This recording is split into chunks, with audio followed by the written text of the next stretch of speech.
welcome to First Things First on this July 4th Independence Day. I am Jenna Wolfe. That is the Hall of Famer Cris Carter. That is Nick Wright. Thank you so much for spending your holiday with us on a very busy morning, even though it is a holiday. The NBA doesn't know that. They just keep rolling along. Be careful with your fireworks today. I say this is the son of a fireman. Spent many a 4th of July watching these guys go out, put out fires, roof fires. Be careful with your fireworks. Have a good time. You know what? Also, as a juvenile delinquent, set a lot of stuff on fire. Wait, you or me? You. Okay, this is true. Sometimes I was putting out fires I set, but that doesn't matter. The point is, be careful today and have a good day. Yeah, I'm more concerned about my outfit. Thank you, Christine. Wardrobe. Dawn on my makeup. First time, Dawn. See, let's do got this. a little I'm ready white, for you a got show. some red, I got a little blue. We you did were it very saying nice. Nah, that's okay. My brother's a plastic surgeon. There's always a bunch of firework accidents that happen on this day. Like JPP. He had to get his hand put back together. Exactly. Absolutely right. Agreed. You want me to start the show? Yes, that's what the people are here for. Let's do it. Let's do that. We'll start in the NBA, where we are learning more about the one-year deal that sent DeMarcus Cousins to the Warriors. Or in other words, the best got better. According to a report, the Lakers could have had him for a similar price, similar deal, but they politely declined. Thank you, no thank you, opting to sign free agent veterans like Lance Stevenson and Rajon Rondo instead. CC, what do you think? Did the Lakers make a mistake passing on Boogie Cousins? I don't think they made a mistake. I think the Lakers, they've been going about this the right way. And we as basketball fans have to make sure that we just don't, because you mentioned the Warriors. You can't make every move with the Warriors in mind as far as, oh, this is going to get us closer to the Warriors, because if you do that, you can make a lot of mistakes. This is not the offseason that they just have to get everything right. Magic Johnson has said it's going to be patience, all right? It started off last year with the draft class, Ball, Kuzma, they got that part right. They made it through the season. They got some great experience. They have the biggest free agent acquisition that they've gotten since, I mean, Shaq? I mean, and Shaq was a trade. Like, you could argue biggest free agent acquisition ever, but biggest player acquisition in line with acquiring Wilt, Kareem, Shaq, now LeBron. LeBron has said, he matched Magic Johnson when he said it's going to take some patience. LeBron realizes that when he went back to Cleveland, it was going to take patience. They ended up getting to the finals the first year. Didn't expect that. So you can make some bad mistakes by trying to go out. And I know, is it a mistake if they don't sign him? No. But is it a mistake if they don't sign him, then he goes to the Warriors? And you're like, if he didn't go to the Warriors, this definitely wouldn't be our lead question. But I don't feel as if they made a mistake, because long term, you can rent certain players. But Boogie Cousins, knowing he's only going to be there for part of the season, knowing you have a very, very young roster that is still trying to form itself, to me, Boogie is not the guy that I'm going to take a chance on around all those younger players, knowing that you're going to lose him. Now, with him going to Golden State, they could get a Boogie next season to a long-term contract with LeBron, and we can see if he's healthy. We can see if he can follow up that second year of not being a distraction to his team the way he was this year for the Pelicans, being a stellar teammate. So I believe that they did the right thing staying off of Boogie on a one-year deal. So the one-year deal is the key part here, because when we talked about this before Boogie signed with the Warriors, and I was all tied up in knots about whether or not the Lakers should pursue him, the reason that I ultimately said I don't know is I wouldn't have wanted Boogie on a 3- or 4-year deal, and I wouldn't have wanted Boogie on a 1-year deal. If he would have taken the by the way, the deal the Pelicans offered him after the injury during the season, 2 years, $20 million a season, that to me was the Goldilocks zone. That to me was the perfect zone, because a multi-year deal. Now, Nick, this was before injury. No, this was post-injury, before free agency. Because most people could see, okay, well, maybe if it's before the injury. No, this was after. He was still looking for a max deal. Exactly. It was after the injury, but before free agency opened, that the Pelicans offered him that deal. So why does 2 years make more sense to me than 1? Because I would have significant concerns if I sign Boogie Cousins to a 1-year deal, knowing that he's not going to be healthy until around Christmas, also knowing that he is going to want to go out and prove he is a max player. The only team that I think can take him on this deal, a 1-year deal, and feel great about it is Golden State because A, they don't need him. B, he knows he is sacrificing touches and money and opportunity just to get a ring and to prove himself. There's one other team I'd like to add to that list because I believe he could have gone to Boston. On a one-year deal?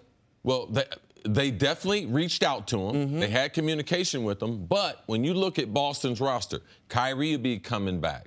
Gordon Hayward will be coming back. They've had a great deal of patience. Gordon got hurt last year. So it's a roster with a number of talented players so he could take his – they fill the bill as far as you could take your time in coming back for 1 year. I just mean the concern that when you get Boogie back, if he doesn't have the long-term security, is he instantly going to try to prove to everyone, I'm still 25-12, run it through me? When he goes to Golden State, he knows that's not the way their offense is going to run. He makes that sacrifice. I didn't like Boogie going to Golden State for a lot of reasons. That doesn't mean he was a perfect fit at that contract for every team. And I have to remind people, LeBron just last year had to go through how many stops and starts of the season, right? Oh, yeah. You do this trade, and then IT's not healthy, and then he is healthy, and you do that trade. LeBron's going to play amongst guys he's never played with, a totally new roster. And if you have Boogie coming in, by the way, the Lakers also on a one-year deal wouldn't have the ability to go over the cap to re-sign him. So it would be a rental for a half a season, and to have, all right, LeBron's getting used to playing with Ingram or whomever, and now Boogie comes in. Like that, I wouldn't have hated the deal had they done it, but I understand why they said it's not the perfect And Nick, fit. you would. What's your thought on Boogie and his question marks as far as his personality being drastically different than the personality of Rondo and Lance and their influence in this locker room on these younger players? Listen, I think that it's one thing. If Lance is going to be the ninth man on the roster, I think the ninth man can only have so much influence. I think Rondo is brought in because he has remade his image in the last 2 years and because they think he can be a good insurance policy for Lonzo.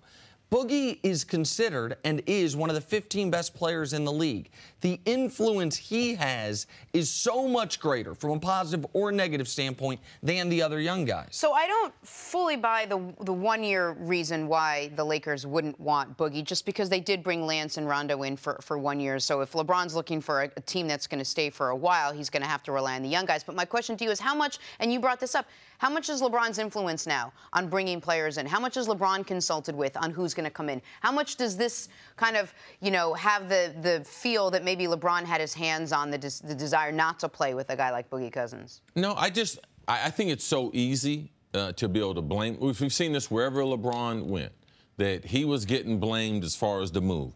We have to understand that the man who's making the basketball moves has a better resume than LeBron James, and it's Magic Johnson.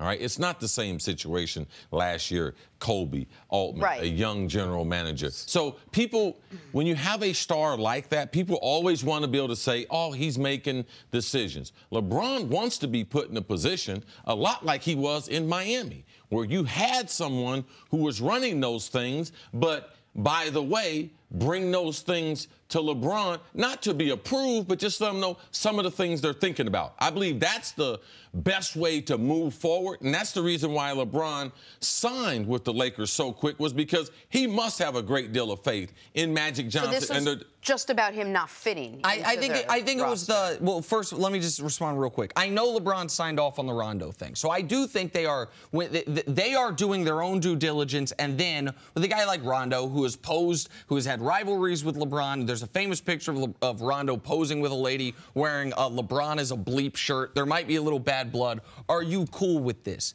But as far as the fit, I do think it's also important to know it is easier for the Lakers to have Boogie Cousins on this team in 2 or 3 or 4 years without him being on the team next year on a 1-year deal. Yes. You can do a sign and trade. If you do sign him, you can.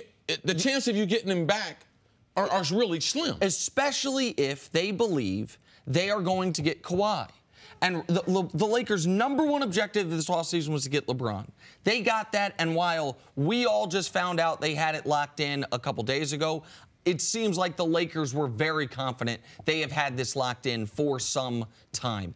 Every move since then has been about making sure they can get Kawhi Leonard. And with what CC's reported about Kawhi not feeling like super teams are the thing in the NBA, yes, they also have to do the math of, does adding Boogie make Kawhi more likely to want to be a Los Angeles Clipper rather than a Los Angeles Laker? That's a real question right there. And I believe that Kawhi would go away from the attention. All right, he would go away from the circus atmosphere. He doesn't mind playing with LeBron, doesn't mind playing for the Lakers, but he doesn't want it to be a circus. He doesn't want to have, okay, we're trying to acquire all these. But Kawhi believes he's the best player in the world. He would love to play with LeBron and just go at the rest of the league. And I think the league believes that Boogie Cousins on a 1-year, $5 to $8 million deal would be a disgruntled player, would feel like he got screwed over by injury. So theoretically, if you're going to get the perfect version of Boogie, even for only half a season, of course that's worth $6 million. But not if he is going to be a disruption. The Warriors, and not if you're not going to be able to sign him long term. The Warriors feel like I'm not reporting this. I believe the Warriors feel like there's no downside here. This is the type of money that Aaron Baines gets. If it doesn't work, we can cut him. Come in when you come in, play when you're ready to play. And we don't need you. Right. Like the Lakers would be relying on Boogie when he comes back to be a very quality player. All right, we're going to take a break now. Coming up, let's talk some football on the other side. Are the Dallas Cowboys contenders? According to Pro Football Focus, they are. That's next on a July 4th edition of First Things First. Catch baseball's biggest stars for an unforgettable show from the nation's capital, the MLB All-Star Game on July 17th, only on Fox, or stream it live on the Fox Sports app. And here's the best part. We will be there live. Yep. On our show. Monday and Tuesday. Yeah. Live in D.C. Come say hi. All right, we're going to get to the Cowboys in a second. But first, Jordan Bell with the sick putback dunk. Summer League action. Very athletic. As you see, what would he do for the Warriors? This is the kind of stuff he can do. Putbacks, play energy on the defensive end. Very good athlete. He loves these off the backboard dunks. Remember, he threw one to himself in Summer League day before yesterday. Didn't get it. This one by a teammate. Yeah, he prefers it from someone else. More NBA Summer League. Trae Young coming off a rough start. Beautiful floater over 2 defenders, but another rough outing for Trae Young. Nick, that's your guy, bro. Last night. Listen, it's Summer League's first couple games. He was better in Game 2 than he was in Game 1. Not by much. I would say by quite a bit. He was 1 of 5 from 3 as opposed to 1 of 11 from 3. Already made one. On to the World Cup. Yuri Mina of Colombia with a header in stoppage time to tie this game with England. Mina is a tremendous defensive player. He's come up big in this whole World Cup. He scored a couple goals on set pieces like this, corner kicks. Tallest athlete that they have on the team.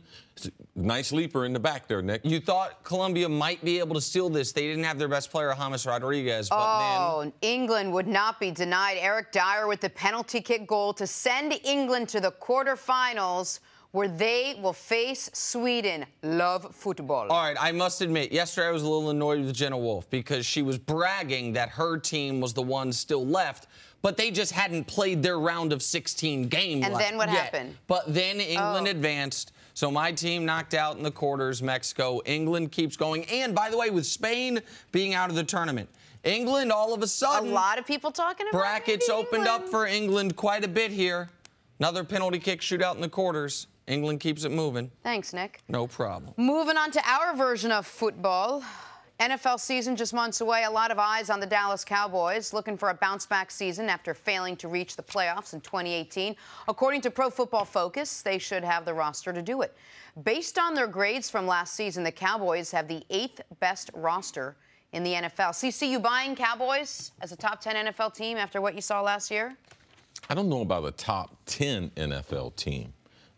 They have some serious concerns, lack of playmakers on a consistent basis. Who's going to be their number 1 receiver? Who's going to move the change for them? I think they'll be very, very good running the football.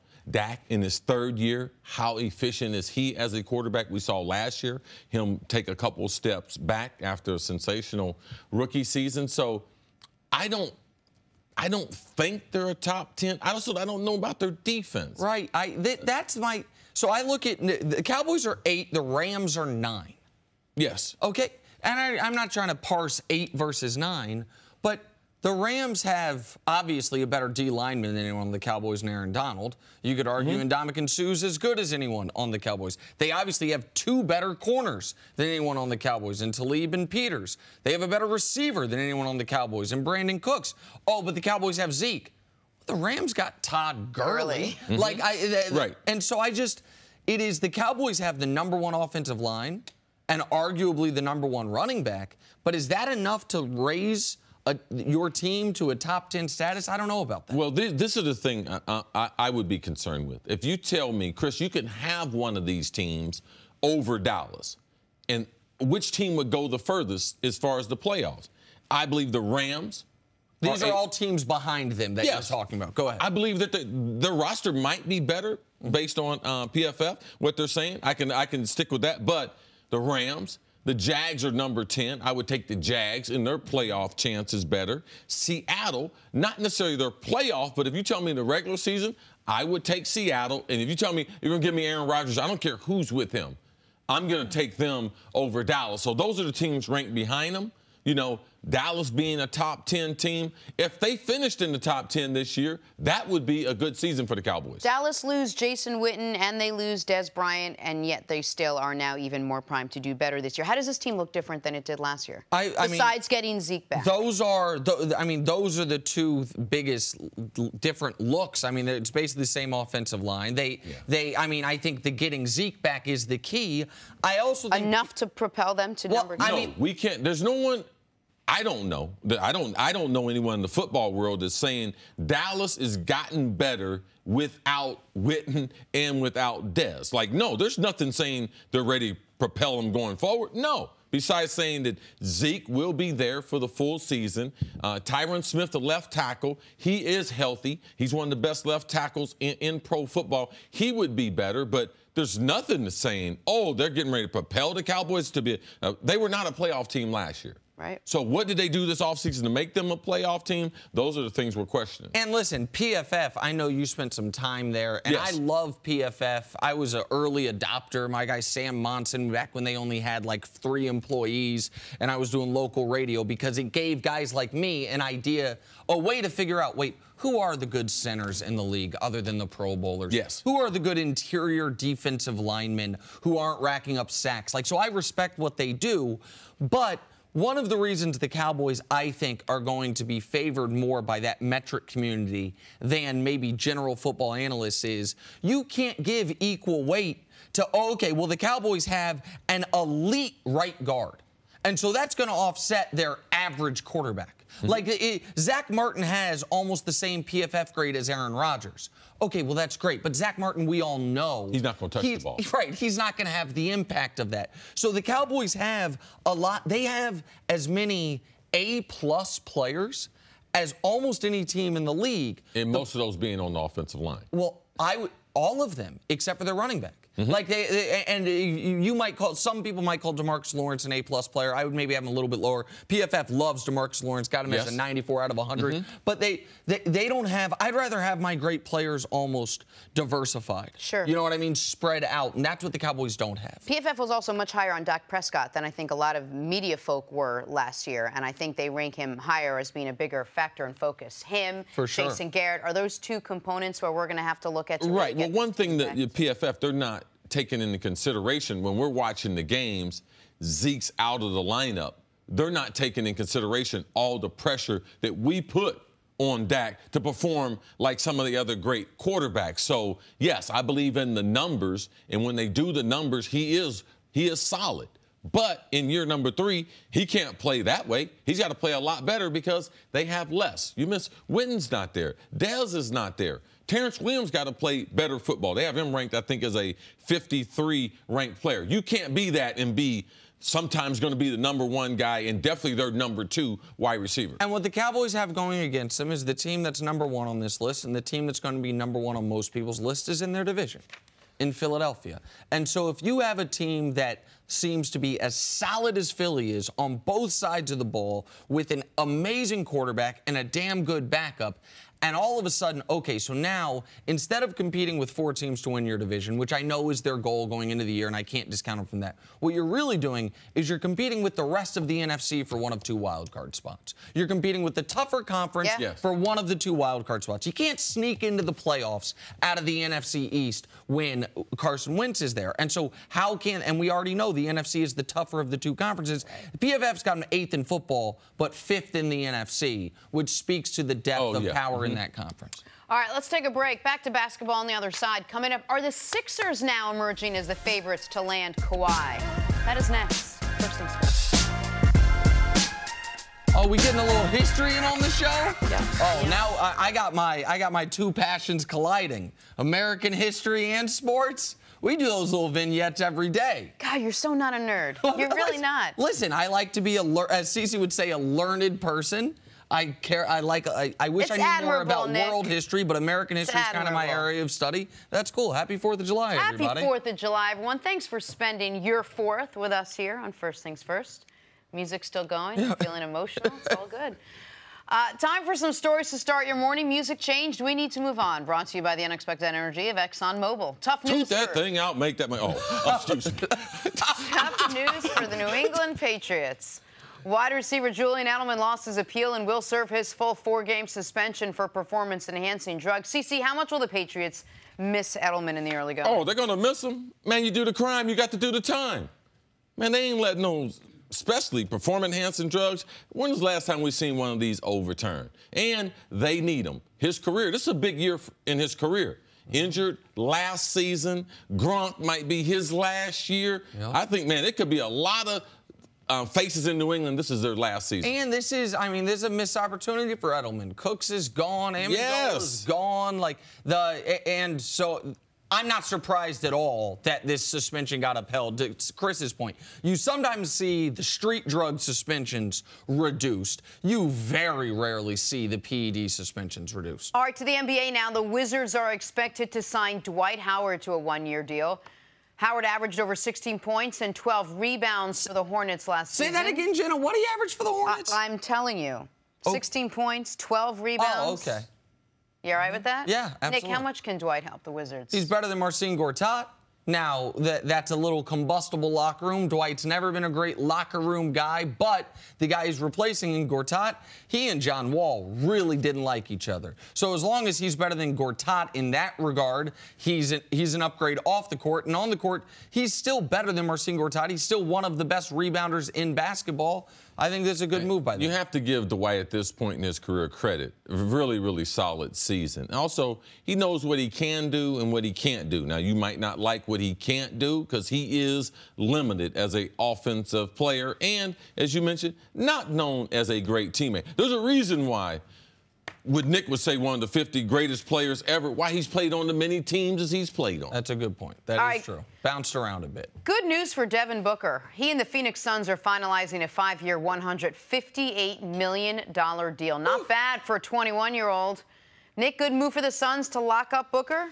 I think it is a good move. I know that there are some Phoenix fans a little trepidatious about this. They saw Andrew Wiggins after year 3 average 24 points. He got this contract, and now that looks like the worst contract in basketball. Year 3 for Booker, he averaged 25 points. He gets the contract, but I think Booker's a special player. I think he was a steal in the draft, and you got to lock these types of guys up. Phoenix fans, you should be worried if they move the goal. If they move it up to like 15 feet off the ground, as long as they keep it where it is right now, man, this kid can flat out play. Since the first day he came to Kentucky, the coaches told me, man, we got a really special player. He was only 17 then. So now he hits free agency. He could hit free agency at 22. You have to be able to lock him up. You can't teach what he has. It's not his jumper, it's his work ethic.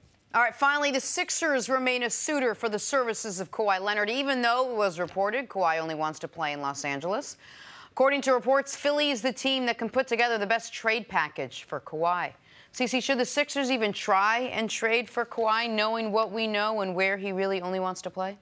No, if you watched me on TV yesterday, if you heard me say anything about Kawhi, if you know, man, Kawhi Leonard is not playing basketball outside of what is it, 90210? Okay, well, that's a Beverly Hills area code. Okay. Yeah, one of those, the greater Los Angeles metropolitan area. No, he spent most of his life in the San Diego area. He likes it. He realizes at this point in his career, it's probably the only time that he can take control to get to Los Angeles. He wants Los Angeles. Wants to play basketball there. Does not want to play a half a season, 2 weeks, or 2 games anywhere else. There's nothing against Philadelphia, Boston, or any of these other places that all have inquired about Kawhi. Kawhi has been straightforward in telling these teams and also the players, anyone who tried to communicate from LeBron James's camp to Kawhi. Kawhi let them know. Anyone from Paul George's camp who tried to talk to him or any of the other big stars out there, because a lot of them reached out to Kawhi, Kawhi let them know that I'm trying to play in Los Angeles. It wouldn't do you any good to trade for me if you're not in Los Angeles. There's been a report that if Kawhi isn't traded, he could threaten to sit out the entire season. If he is traded to a non-Los Angeles team, do you believe that situation still applies?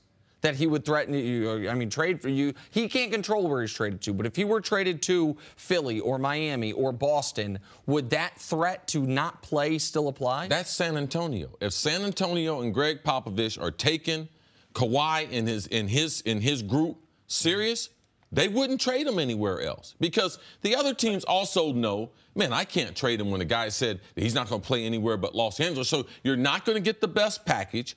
And San Antonio knows. So there's too much information. There's been too much communication as far as what he wants to do. And, Kawhi's got one of them strange injuries. Them things could linger on. The player could be like, I don't know. He might, something had a setback. Right. Which is not something I love. I don't love. I haven't. There's some things about how Kawhi's done this I don't love, but as C would say, how I feel about it, I can tell the audience how I feel about it, but it doesn't really matter to the situation. Doesn't impact the reality of the situation. And if he's so dead set on not playing in LA, on only playing in LA for the Clippers or the Lakers, yes, if the Spurs don't trade him, he could sit out. But he could do something that you haven't mentioned, like if he is traded, a trade doesn't go through till a guy passes a physical. Oh. And Kawhi could just not show up. And his physical is an important one. Sometimes physical is just, it's something you just have to do, but everyone's healthy involved. Kawhi could just not show up. Now, a lot of people are going to hear this and not like it, think it's not honoring the contract. Go ahead, Jenna. I'm one of those people, Nick. Absolutely. And I'm one of the people Play out the year. You want to go to L.A., go to L.A. when you can. But it shouldn't be against the Spurs to not get everything you can for him now. Listen, I tend to agree with you. It's every side for himself. If Kawhi's doing what's best for Kawhi, the Spurs should do what's best for the Spurs. What's best for the Spurs is not to trade him anywhere else but Los Angeles. Why? They can get more for him somewhere else. That's better for the Spurs. No, they can't. No, that's just on paper, Jenna. The 76ers are not going to offer him a better offer than the Lakers. But that's only because of his stance that he only wants to play for the Lakers. Yeah, you can't go into it looking at absent of the information. Of course. And all these teams have the information. The 76ers are not going to give them more than Magic Johnson and the Lakers. But it's still up to the Spurs to decide where. It's up to them to decide where they want to trade him for whatever reason. Even if it's to get him out of the West, they have the right to choose where he goes. We're in a situation, and I think oddly enough, your guy Danny Ainge is the best example of it, that the teams will be as cutthroat as possible. Isaiah Thomas. Oh, no one says anything about them. Plays through the injury. Yeah. Plays through his sister's tragic death. Yeah, then they got rid of him. Got rid of him, and now what's he going to get in Orlando? Some mid-level deal. So I do understand from a player's perspective why the feeling would be, if they can be that cutthroat, I can be this cutthroat. I do think at some point we have to decide if these contracts are actual contracts or if we can just rip them up. Thank you. That's what I... No, either honor it or don't honor it. But if you're not going to honor it, then let's not... I get the frustration. I'm going to tell you guys, I've been covering sports a long time, a lot longer than both of you. We're going to always be talking about ownership and what they do, and we don't even act like it's no big deal. Oh, see. They cut guys and tear up their contract. There ain't no honor, no contract with no owner. So a player, very seldom does he get this stronghold over an organization, and San Antonio would be foolish. R.C. Buford, you would be a fool. Pop, You would be a fool to trade Kawhi somewhere else besides Los Angeles. Listen, when you're talking about ownership ripping up contracts, we're going to talk about Odell in a second. This is one of the reasons in football where ownership does rip up contracts all the time. I always support the player holding out.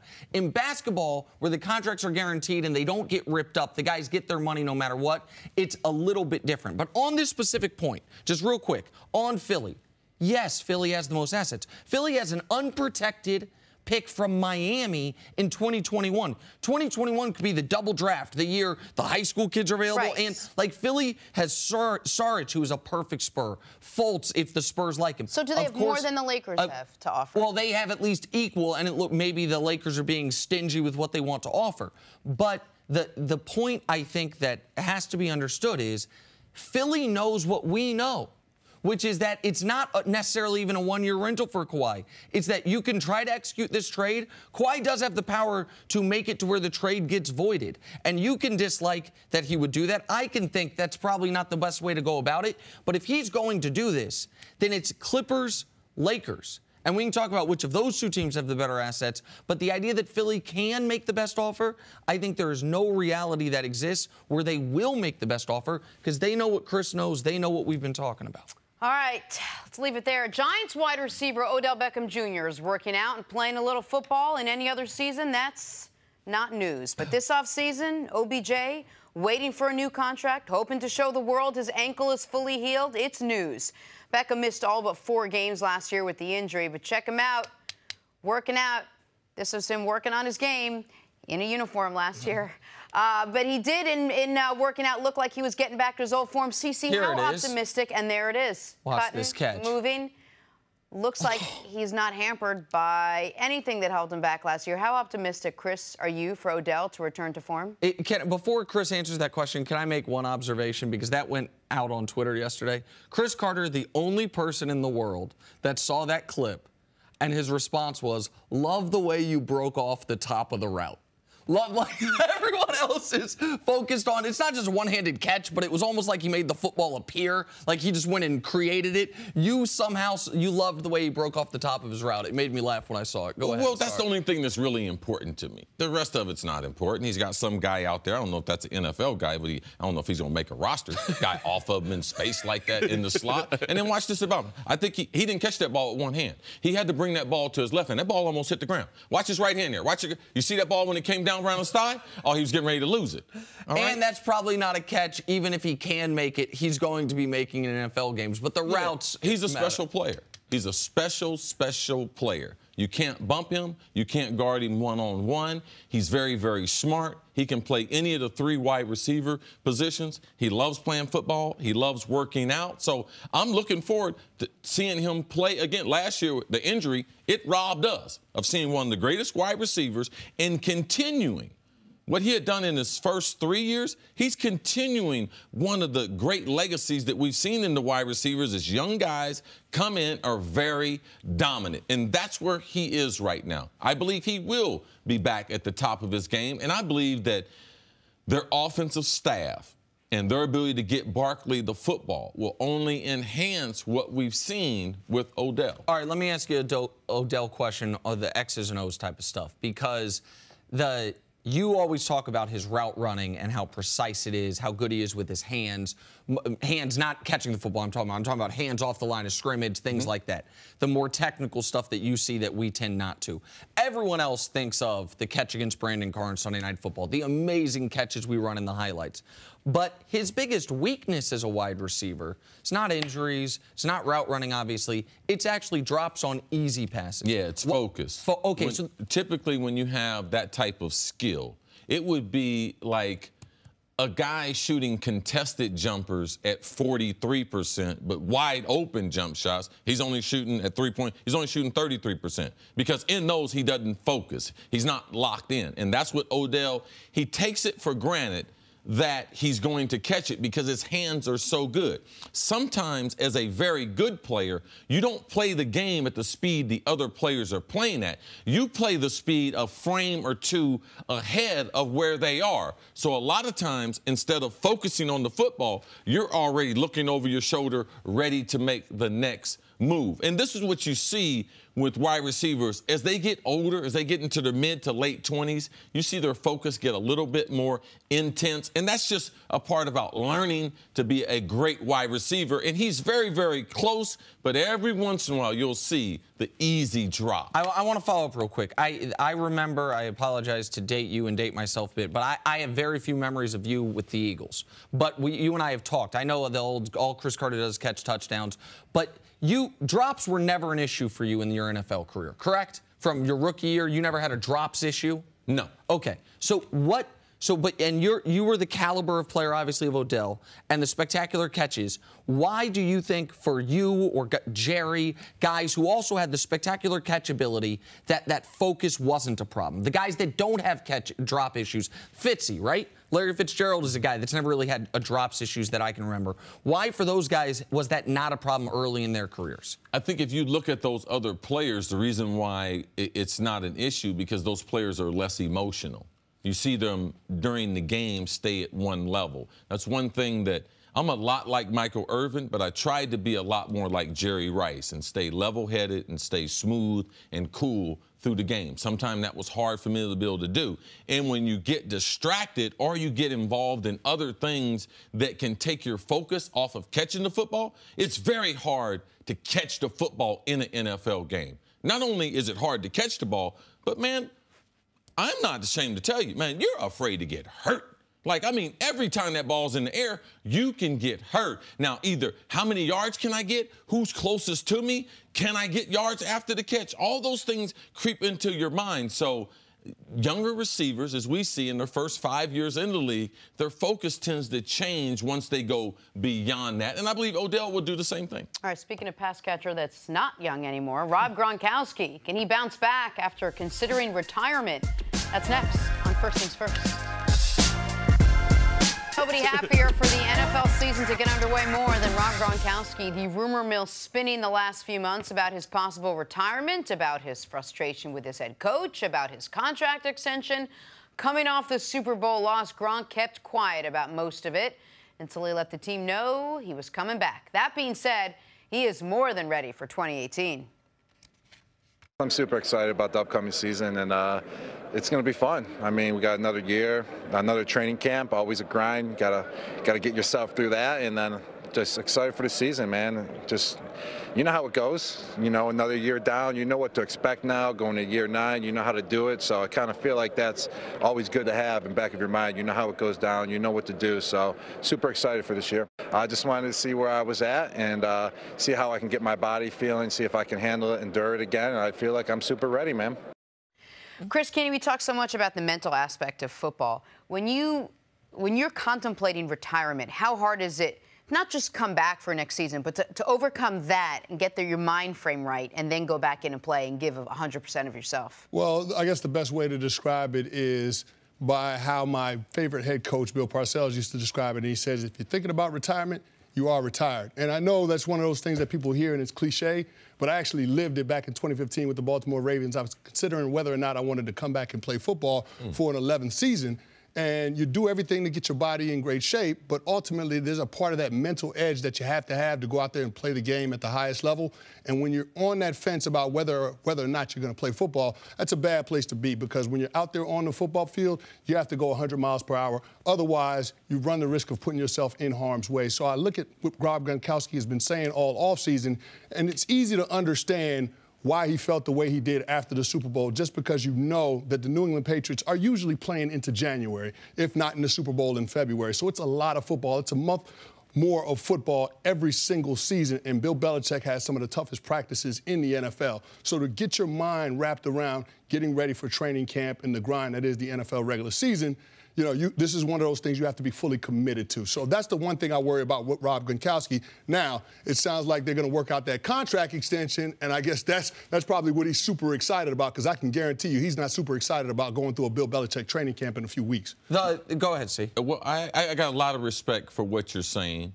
It would be hard for people to understand that little thin edge between, oh, yeah, I want to play, I'm going to make a lot of money, I'm in the limelight, to the type of mentality that most of the 1,800 players that playing. And that means I'll go through him, or her, and their mom regardless. And when you stop having that type of mentality, and that's a mentality that you have to respect, Tom Brady still feels that way. As accelerated as he is in his career, he don't know how long he's going to play. He still feels that way. I used to tell guys like, Chris, what's the difference between you and the other players? I said, man, I'll hurt a guy. I'll do whatever I got to do. I'll deny myself. I won't eat certain foods. I will get the right amount of rest. I will be in the weight room. I will run my body into the type of conditioning that I'm one of the best in the NFL as far as overall conditioning. When you start losing that, it's hard to play this game.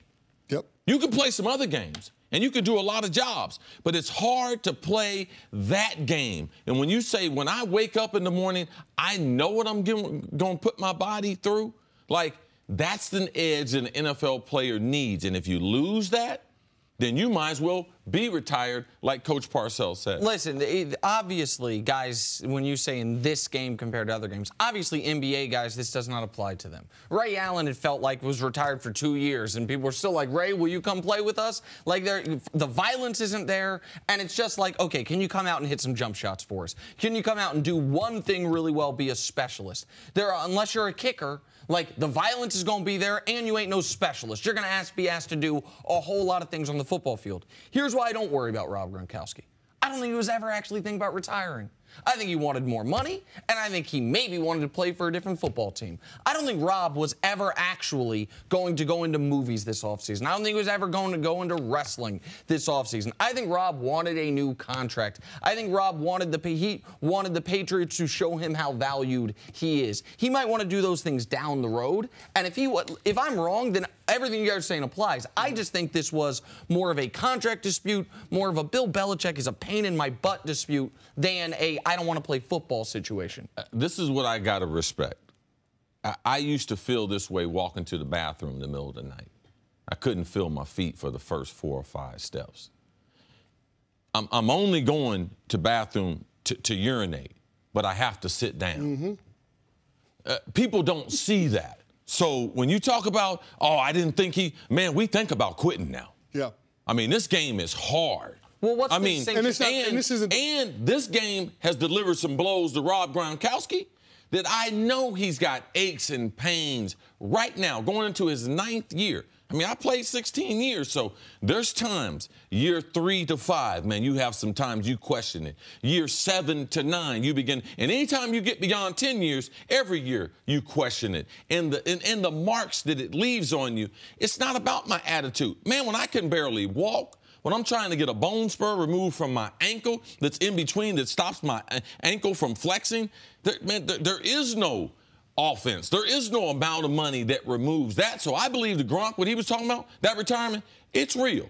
He's within 2 years of definitely being out of pro football. Let's just talk about the Patriots for a second. So now they don't have Edelman to start. How much more now do the Patriots – I mean, we know what Gronk needs from the Patriots. How much do the Patriots need Gronkowski in that lineup? Well, he's huge for what they do because the Patriots are an in-between-the-numbers passing team. That's where they want to live. Now, they'll stretch the field and attack the guys outside the numbers, but for the most part, they want to move the ball with the slot receiver and Rob Gronkowski because that's where you create the mismatches on the defensive side of the ball. So when you start talking about the weapon that Rob Gronkowski is for Tom Brady, knowing that you're not going to have Edelman at the beginning of the season, I think it's important to make sure that this guy is all in. But to CC's point, this isn't the first time we've heard Rob Gronkowski talk about retirement. So when you start to verbalize those concerns in consecutive off seasons, a part of me believes that it's a real thing. Now, I know a lot of it's contract related. He's got $17 million coming to him over the course of the next 2 years. He feels like he's grossly underpaid for what he does. And I would agree with that.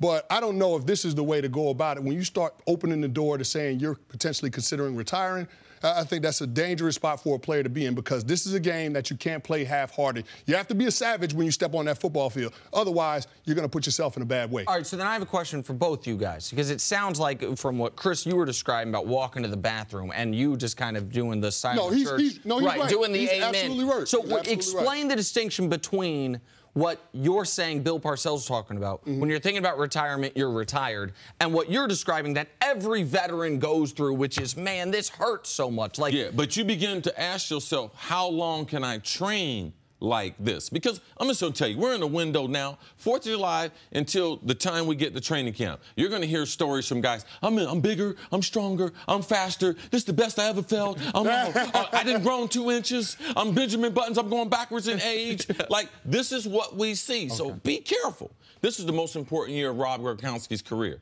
The reason why they missed Edelman, yes, but also this is the first time that New England looked at trading him. So if he gets hurt in this year, it could be his last year. And anytime you put that emphasis on 1 year, to me, it's always, man, a guy ends up getting hurt, and that's what I'm watching with him. Yeah, you're right, CC. And to echo your sentiments, I had a defensive line coach in Baltimore, the late Clarence Brooks. He used to always say, guys, I got good news and bad news. On the first day of training camp, this is as good as you're going to feel for the rest of the regular season. Bad news, the good news is you don't have anything to worry about. Bad news is this is the best you're ever going to feel. So understand that you're going through that type of grind when you start talking about playing the game of football. And with Rob Gronkowski's mentality and the way that he's playing the game and what they're going to ask him to be doing, it's going to be a lot of contact. He's got to make sure he's 100% committed. And let's not forget, they lost their all-pro left tackle, Nate Solder, and Gronk is the best end-of-the-line blocker, I believe, in the NFL. All right. Chris, we'll see you a little bit later on in the show. Sounds good. Coming up, hey, why did the Lakers pass on Boogie Cousins? That's next on this Independence Day edition of First Things First. Back here, First Things First, NBA champion Antoine Walker joins us now. Happy 4th, Antoine. Thanks for being with us today. Check you out some fireworks tonight, downtown Manhattan. That ain't my thing. See, I'm gonna stay away from that. Okay, no problem. No problem. I got you. I got you. Fireworks, I understand. Okay, got it. I'll come down, Cece. We should ask that off the air. Chi-town. I got you. Shy. I got you. Antoine, we are still learning more about the one-year deal that sent DeMarcus Cousins to the Warriors. You know, when that incredible team got even more incredible? Turns out the Lakers could have had him for a similar price, similar deal, but they politely declined. Thanks, no thanks. Opting to sign free agent veterans like Lance Stevenson and Rajon Rondo instead. What do you think, Antoine? Did the Lakers make a mistake passing on Boogie Cousins? They made a huge mistake. And the reason why I say that, if you look at the DNA and the history of LeBron James, he's played well. His 2 championships, obviously leaving Kevin Love, who's a stretch 4, center type of guy, but also Chris Bosh. He needs one of those type of guys on his team, and that's what DeMarcus Cousins brings to you on the offensive end. His ability to stretch the floor, be a presence inside. And then you got to look at his career numbers. This is a guy that averaged 21 points a game as a career, but last year, 48 games, 25 points and 13 rebounds. LeBron James needs another star alongside of him. And if you're going to go against Golden State, he would have been a perfect fit for him because he brings toughness. And you got a 1-year deal. You got to think about it. You got a 1-year deal. If it doesn't work, you don't lose anything. If it's going to be $5.3 million, you don't lose much from it. And if you get him with LeBron, LeBron's a great teammate. LeBron can have that type of influence on him that can change him. And if you got the idea you're going to bring in Rajon Rondo, who can be the icing on the cake, Rajon just played with him. Rajon went to the University of Kentucky. Rajon's a guy that can get in his head, that can talk to him, that can get him on the right lift of how to play. And if it doesn't work, you're in the for a year.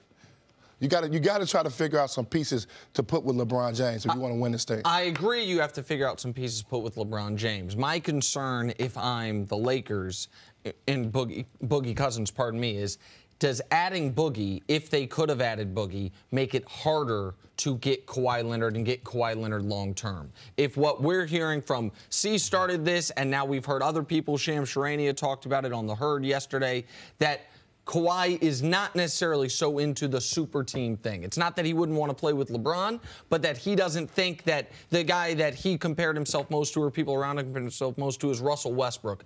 I can be a draw of people. But we also know Kawhi doesn't like a lot of what you would call circus, a lot of noise around the team. There's going to be noise surrounding the team with LeBron no matter what. Right. And I have real concern about whether or not Boogie's would be happy in any situation on a 1-year under market value contract that isn't Golden State, where he is essentially sacrificing money to go walk into a ring. For all those reasons, I don't think it's quite as simple. And that's not even to mention that you're not going to have him until Christmas. I don't think it's quite as simple as you're making it out to be. Well, you got to eventually add pieces with LeBron James. Yes. You got an opportunity to add a 27, 28-year-old guy who's arguably the top 15 player in this league. You got a chance to try him out. You get a free tryout, basically, for $5 million. I'm not worried about Kawhi Leonard at this point. Kawhi Leonard is probably next year. But I get to put him with my young core, see if it can fit, see if it can mix. If it don't, it doesn't hurt me. Going into 2019, I still got to put pieces around him. The 2019 class ain't that great. No, but what if the Lakers in their theory was, okay, we'll let him try out with Golden State, because we're not competing with Golden State this year. We got LeBron for 4 years. What about we put him with Cousins in year 19, 20, and 21? Like, compared to season and because you're only going to have him for 1 season, in that season being abbreviated. Now, I like the fact of having Rondo on the roster, because if Cousins is healthy, Rondo's already on the roster. All I got to do is give him another 1-year deal, and I can go out and get Cousins next year after we have seen him come back from that injury. You have to be concerned about that Achilles injury. The only reason why he's on a 1-year deal is because of that Achilles injury, and I believe that the Lakers, if you want Boogie, and I do believe that the stretch 4s and 5s, they have helped LeBron, but this is not the most important year as far as competing against Golden State. I believe next year and the year after that will they really have an opportunity. That's why you take the chance, because this is not that important year.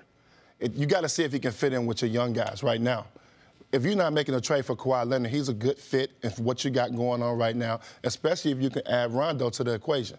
If you can add Rondo, a guy that's just played with him, he was under control. You know, he was under control this year. He wasn't but he was also, he believed, playing for a max contract. And so you can argue, well, he's going to be in the same situation. I would have this is the one thing too. Before about let me put something on this year. People that are around him, not only on the court, it wasn't just a max contract year. He's figured out some things off the court. Like, he's doing better socially also. Now, we saw it as basketball fans on the court 25-12. But as a human being, all right, because there are people that have concerns about him, you know, and these are real concerns. It's not as if he's a bad person. It's not as if he breaks the law. But he's got some, I would say, mental health issues, yes, that are very real. And listen, as odd as this sounds, I'd feel better about Boogie on a 2-year deal for more money, because I think he's going to feel more secure and happier. Boogie on a team that he's going to go to and instantly be the second best player, which is what he would be on the Laker team, where he's only there starting beginning of January, call it, where he's playing for a max contract, where he doesn't have the carrot at the end of the year that they have in Golden State, which is a near guaranteed championship. All of that concerns me. Also, the fact that on a 1-year deal, you don't have his bird rights. You can't then go over the cap to bring him back. That concerns me. LeBron and the young players all learning to play together one way, and then Boogie comes back learning to play together another way. I'm not discounting this report. I'm sure there is mostly truth to it. But the timeline of this now, we are now talking about a lot of things that must have happened in a very short window of time. I mean, free agency opened midnight, Saturday night, Sunday morning, depending on how you look at it. Boogie says by 5 a.m. Monday, he's on the phone with the Warriors. We know that he talked with the Pelicans. We know that he was in talks with Dallas and with Washington, even if they didn't make an official offer. Right. And now supposedly this is what I don't understand.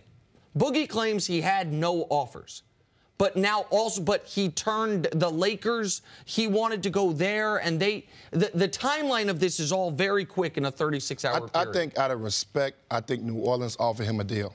I believe they offered him a deal at 12:01. I went through free agency. You get phone calls from 12:01 to 12:30. 6 teams, they may have interest, they may have money for you. When my free agency year, nobody had money. They told me, you can sign for the mid-level. I'm averaging 20 and 10. I don't want the mid-level. But I know they offered him some money. Now it's his decision whether or not to take. I think he felt insulted. I think he thought New Orleans was going to pay him the max. And I think he was trying to do whatever he can to burn New Orleans. And he looked out for self a little bit by trying to play for a championship. Well, that's the other part of this. And we saw that New Orleans offered him before free agency 2 years, $40 million. And that exact offer might not have been on the table for him at free agency, maybe because New Orleans knew they could bring in Julius Randle. But there's a very interesting article today on Yahoo about how this was a message to all the Boogie haters, essentially, that this was Boogie's chess move going to Golden State. Okay, and whether you consider this chess or checkers and whether you think Boogie's haters are legitimate or not, there is some validity to me that Boogie understood the shockwaves it would send through the league. I'm going to Golden State. I'm going for them for just a little more than Kayvon Looney money. See how everyone feels about it. Yeah, but he's not going to put up big numbers at Golden State. We all know that. Can he get healthy? Can he play well within that system? You know, that still remains to be seen. But it's a good move because he can win a championship. He's 9 years in. He never played in the playoff game. So I'm not mad at him for wanting to win a championship. But it's not going to, like, his career's going to change. His numbers are going to come down. He's going to be in a different role. Their best five, and I said it yesterday, is their small lineup. That's their bread and butter. And can he take not being on the floor late in games when the game matters the most? That's going to be interesting to see. Everybody's all scared of DeMarcus Cousins on paper, but it ain't all glitz and glamour because he can't defend the way Golden State defends, and he's going to have a problem not being in the game late. Nick is hoping he go there and him and Draymond just fight like cats and dogs. They could. Hey, it could possibility. I'm not wishing anything bad on anybody. No, you did tell me that in my office. No. Oh.